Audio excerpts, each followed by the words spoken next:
Bien, buenos días. Continuamos con nuestros personajes históricos que fueron forjando la historia de España y en este caso, pues nuestro siguiente personaje, tras las clases que hemos tenido sobre los reyes católicos, pues es Francisco Pizarro. Ya en su momento hablamos de Hernán Cortés y dimos una clase sobre él. Recuerdo pues el pasado curso en el que vimos pues esa conquista fulgurante de México que permitió también a la corona española pues asentarse en el continente americano y ir forjando progresivamente un gran imperio. Hablamos de otro conquistador que también es paradigmático, que también es un ejemplo y que en su tiempo pues también causó verdadero asombro la capacidad y la manera que tuvo de poder conseguir pues sus objetivos con tan pocos recursos, porque de hecho, bueno, la suerte quizás que tuvo Hernán Cortés o la habilidad diplomática que tuvo Hernán Cortés de llevar a su bando a todos aquellos señores de la zona Nahua, que estaba pues dominada por los aztecas, por los mexicas, pues por ejemplo estoy hablando de los tlaxcaltecas, etcétera, ¿no? Pues eso le permitió tener unos contingentes militares realmente importantes y avanzados. Pero en este caso, pues el caso de Pizarro es muy distinto. Hablamos de un grupo pequeño de conquistadores españoles y de cómo el descabezamiento, digamos, fulgurante de la monarquía inca, que además estaba sufriendo una guerra civil, porque en aquel momento el Incario estaba en una guerra civil entre dos hermanos, Huáscar y Atahualpa, pues de todo ello se benefició Pizarro para conseguir conquistar Perú. Lo que ocurre es que luego, pues sí es cierto que a la muerte de Pizarro, pues una verdadera guerra civil que terminó ya pues en los años finales del reinado del emperador, consiguiendo pues bueno reprimir a todos los conquistadores, digamos, díscolos y rebeldes que bajo pues los auspicios de otros miembros de la familia Pizarro pues se habían rebelado contra la autoridad real. Pizarro nace en 1478 en Trujillo, es otro trujillano ilustre, y pues ya hablaremos de las circunstancias de su nacimiento, y va a morir asesinado en Perú en 1541 por los partidarios de Almagro, de su compañero, factotum, alter ego, amigo, enemigo, y en cualquier caso pues otro personaje del que también hablaremos en estas clases que daremos sobre Pizarro, que he querido titular Francisco Pizarro, conquistador del Perú, porque realmente es quizá pues el rasgo más importante, el rasgo fundamental de su biografía, ¿no? Aunque es una biografía también interesante en otros aspectos, en otras campañas en las que participó, etcétera. Hablaremos de eso también. Bueno, como siempre, nos vamos a las fuentes. ¿Qué fuentes? ¿Qué podemos nosotros leer o dónde podemos buscar para entender un poco la figura de Pizarro? Bueno, por supuesto, el monumento principal a la conquista del Perú es la historia de la conquista del Perú de William Prescott, que es una obra del siglo XIX, pero realizada con criterios modernos y que, bueno, utiliza con mucha sabiduría, con mucha capacidad, las fuentes históricas, digamos, clásicas, de las que ahora también hablaré dentro de un pequeño rato, y bueno, pues es realmente un monumento, como digo, a la comprensión de lo que supuso la conquista del Perú y la figura de los conquistadores. Hay otra obra que serviría también incluso como complemento de esta, y es una obra muy curiosa, una obra de prosopografía. La prosopografía es la biografía histórica de un colectivo de personas, ¿no? Y hay un historiador norteamericano, William Lockhart, que escribió también, pues ya en los años 70 del siglo pasado, del siglo XX, escribió una obra interesantísima que se llama Los de Cajamarca. Los de Cajamarca, que por cierto hoy en día es un libro casi inencontrable, dificilísimo de conseguir, y que, bueno, en cualquier caso, pues quizás en librerías de viejos, y es una biografía colectiva de todos los conquistadores que estuvieron en Cajamarca, es decir, en lo que fue, en cierto modo, el hito fundacional de la conquista, o el hito principal de la conquista española del Incario, del Tahuantinsuyo, del Perú, ¿no? Entonces, bueno, quiénes eran, qué orígenes tenían, de dónde venían, a qué se dedicaban, qué documentación les recuerda, qué dicen las crónicas de ellos. Bueno, pues ese texto de los de Cajamarca, esa obra es una obra también importantísima y fundamental.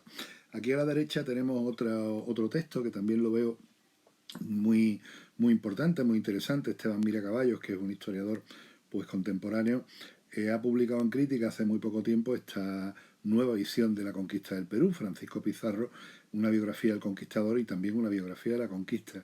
Miracaballos es un experto en la figura de Pizarro y realmente pues yo creo que aquí también ha hecho un gran trabajo. Ha traído una biografía de Pizarro para el siglo XXI, una biografía actualizada, teniendo en cuenta también que estamos hablando de un tema sensible. Ya lo vimos en su momento con el caso de Hernán Cortés, ¿no? Hoy en día existe una corriente revisionista, indigenista, muchas veces también vinculada a populismo en general, pues de un signo muy, muy claro y muy determinado, según el cual pues los conquistadores son poco menos que unos masacradores y unos asesinos que realmente pues bueno, y masacraron y aniquilaron a los pobres naturales americanos bueno, que eran pacíficos.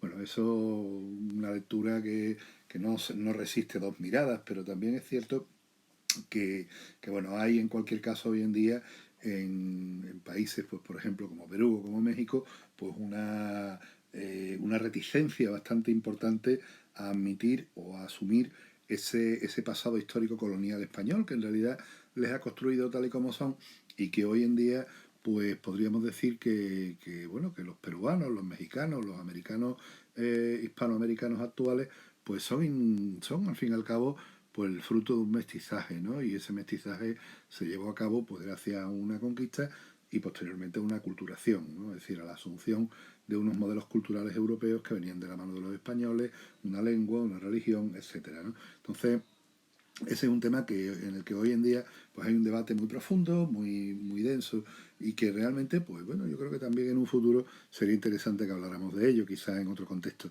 Pero es cierto bueno, Mira Caballos pues también contempla esta biografía de Pizarro desde un punto de vista bastante poliédrico y hace de ella una construcción muy interesante.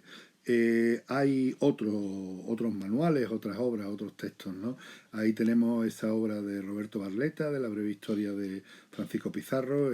Está editado en Nautilus, que es una editorial especializada en crear breviarios de historia, pequeñas biografías o pequeñas semblanzas o breves semblanzas sobre periodos históricos concretos o sobre acontecimientos históricos concretos. Es de interés también porque, bueno, es más sintético, es una cosa, digamos, va más bien a los puntos clave, a las cuestiones claves sobre la figura y bueno, pues también puede ser un material interesante.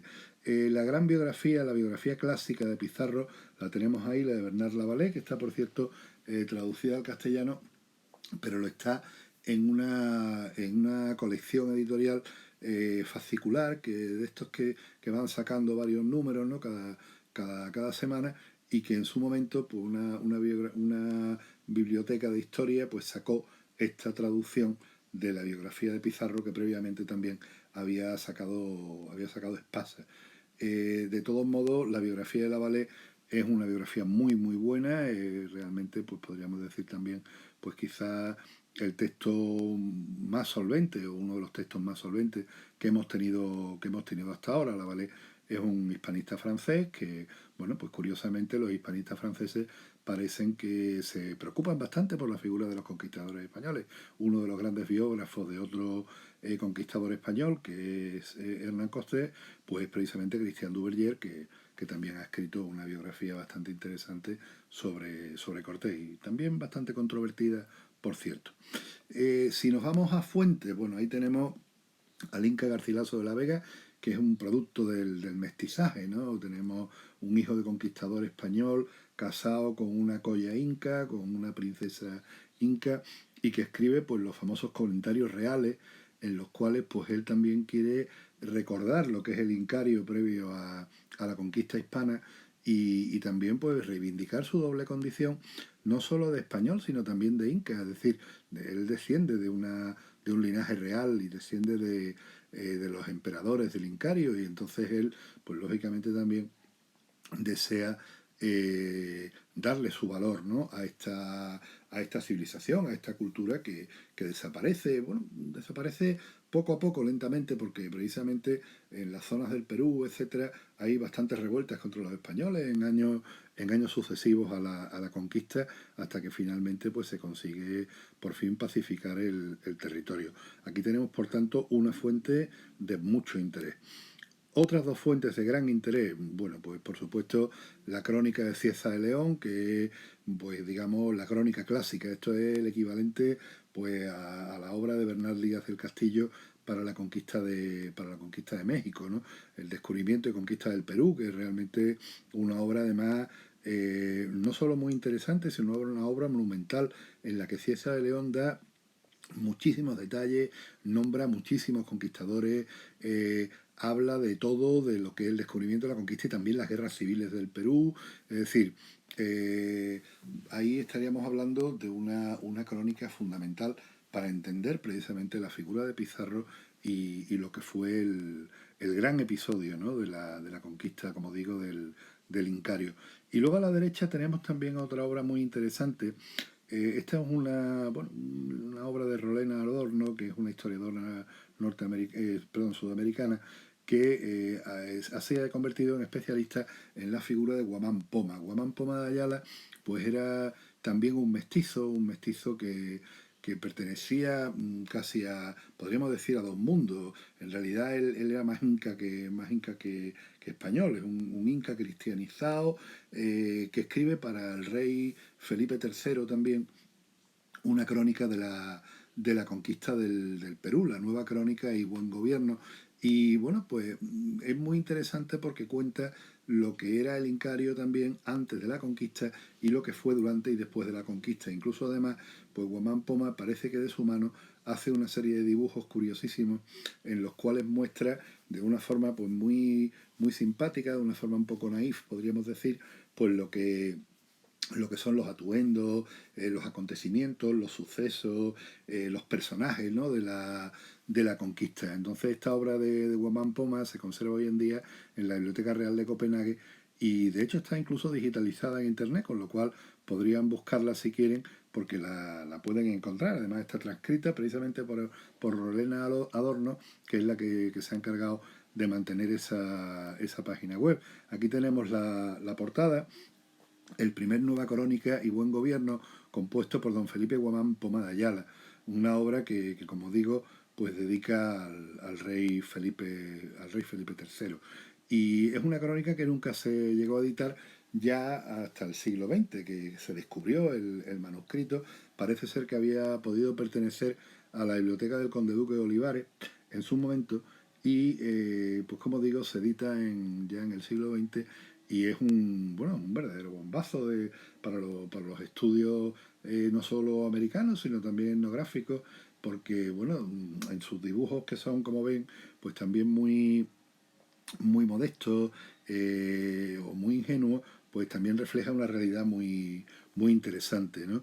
Y ahí vemos también cómo presenta a los personajes. Ahí, por ejemplo, pues tenemos a don Francisco Pizarro y a don Diego de Almagro, y aquí tenemos a don Martín Guamán, también llamado Ayala, que es un inca que va a ser amigo de los españoles y que va a colaborar con ellos, a cooperar con ellos. Y por tanto, podríamos decir que es casi un colaboracionista, ¿no? Pero eso también asegura y sitúa a Guamán Poma pues como un personaje reconocido en el nuevo régimen tras la conquista. Guamán Poma es muy directo y es muy drástico, muestra escenas terribles, ¿no? El ajusticiamiento de Atahualpa, por ejemplo, veremos algunas de ellas, el cómo se martirizaba o incluso se quemaba vivo a los indios buscando oro, pidiendo oro, ¿no? Hay una viñeta muy curiosa en la cual sale un conquistador español diciendo: este oro comemos, ¿no? Es muy singular, es muy crítico, pero también reconoce pues los avances que se producen en muchos aspectos, ¿no? Habla mucho de los beneficios que el cristianismo pues lleva a Perú. Parece ser que Poma de Ayala pues pudo haber sido educado o moverse en el ámbito de los jesuitas, con lo cual pues esa defensa está también muy claramente explicada, ¿no? Por supuesto, como siempre, también los documentos, en este caso, ¿no? Aquí tenemos uno que es muy singular, que es la concesión de un escudo de armas a Pizarro, al que después, por cierto, le concederán también un marquesado. Y bueno, pues vemos un documento muy, muy bonito, muy plástico, en el cual, pues con la letra endiablada, lógicamente, de la época, que leemos los que somos paleógrafos, pues también aparece, como podemos ver, pues la figura del escudo de armas, en el cual pues vemos pues un escudo muy, muy simpático, porque en él está narrado en cierto modo pues casi la conquista, los barcos que llegan, la gran ciudad, el conquistador que ataca la gran ciudad.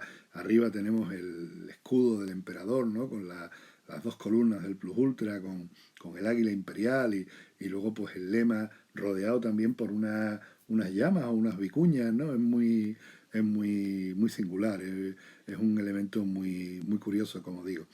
Y bueno, y también como hemos visto, por ejemplo, en la clase anterior de los Reyes Católicos, pues como la, digamos, mentalidad, por llamarlo de alguna forma, ¿no? La conciencia, la memoria colectiva, pues cómo se imagina o cómo piensa que fueron algunos de estos acontecimientos. Este famoso acontecimiento de los 13 de la fama, en el cual Pizarro traza una raya en la arena de la playa y les dice que aquellos que crucen esa raya y sean valientes y valerosos, pues serán los que le acompañen a la gloria y los que vayan con él pues a consagrarse en la fama universal, ¿no? Ahí tenemos esta pintura decimonónica, pues conocida por todos, de ese episodio de los 13 de la fama, o por ejemplo, pues otra ilustración en la que vemos la batalla de Cajamarca, en el que pues los españoles en inferioridad de condiciones y con un determinado número de cañones, caballos y perros, pues consigue derrotar al ejército del Inca y además capturar al Inca Atahualpa. Esto ya es un acontecimiento del que hablaré lógicamente más adelante, ¿no? Y luego, pues también para terminar esta revisión iconográfica, pues tenemos aquí la muerte de Pizarro, ¿no? Pizarro asesinado por por sus enemigos, los partidarios de Almagro, que había sido a su vez también enemigo suyo, y Pizarro antes de morir mete su dedo en su herida, hace una cruz en el suelo y la besa antes de su muerte. Es un episodio pues también muy, muy conocido, ¿no? de la historia pizarresca, y en el que vemos también aquí pues muy, muy claramente esa visión melodramática que tenían de la historia pues los pintores y los ilustradores del siglo XIX. Bueno, pues para no tampoco cansarles demasiado, el próximo día pues ya comenzaremos con la biografía de Pizarro. Hoy hemos visto, pues como solemos hacer también, las fuentes y algunas imágenes de la iconografía que bueno, quizás nos acompaña de forma subconsciente, de una figura pues tan importante, tan potente y tan interesante como es la de Francisco Pizarro, de la que pues comenzaremos también ya a hablar más concretamente la próxima semana. Muchas gracias, que tengan un buen día, y muchas gracias también, pues como siempre, por su atención y por su paciencia.